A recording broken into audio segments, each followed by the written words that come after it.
Kashmore district reporter Abdul خالق چاچڑ کی report کے مطابق کشمور کنکوٹ کے کچے کے علاقے میں اغوا ہونے والے 15 افراد کی بازیابی کے لیے پولیس اور رینجرز کا مشترکہ آپریشن پولیس اور رینجرز کے اثاثے کچے میں پہنچ گئے۔ پولیس اور ڈاکوؤں کے درمیان وقفے سے فائرنگ کا تبادلہ جاری۔ ڈاکوؤں کا گھیراؤ کر لیا ہے S S P Bashir Ahmed Brohi. تفصیلات کے مطابق کشمور ایٹ کنکوٹ ضلع میں ڈاکو گینگ کی جانب سے 2 روز قبل کشمور تھانہ کی حدود ملک راؤ لاڑو انڈس ہائی وے پر مسلح افراد ڈاکو آ کر مختلف گاڑیوں پر حملہ کر کے فائرنگ کی۔ گولیاں لگنے سے 4 افراد زخمی ہو گئے تھے جبکہ 15 افراد کو اغوا کر کے کچے کی طرف فرار ہو گئے۔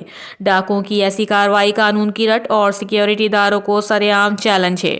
واقعے کے بعد ملزموں کی بازیابی کے لیے پولیس اور رینجرز کا S S P Bashir Ahmed Brohi کی قیادت میں کچے کے علاقے گھیل پور میں ڈاکوؤں اور جرائم پیشہ افراد کے خلاف مشترکہ آپریشن جاری ہے۔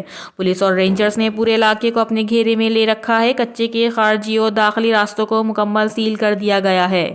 اس حوالے سے رابطہ کرنے پر S S P Bashir Ahmed Brohi نے بتایا کہ ڈاکوؤں کے خلاف کارروائیاں تیز کی، اس لیے پولیس کو کمزور کرنے کے لیے کارروائی کی ہے۔ انڈس ہائی وے پر آ کر بروقت 15 ڈاکوؤں کو اغوا کر گئے، جس کے بعد پولیس اور رینجرز کے ہمراہ آپریشن کر رہے ہیں۔ آپریشن میں 6 APC چین بختر بند گاڑیاں، پولیس اور رینجرز کے 700 سے زائد جوانوں نے حصہ لیا ہے۔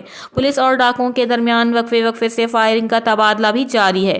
بہت جلد ڈاکوؤں کو خاتمہ کر کے تمام ملزموں کو بازیاب کرایا جائے گا۔ آپریشن تمام ملزموں کی بازیابی تک جاری رہے گا۔ رپورٹر عبدل خالق چاچڑ، CCN نیوز، کشمور۔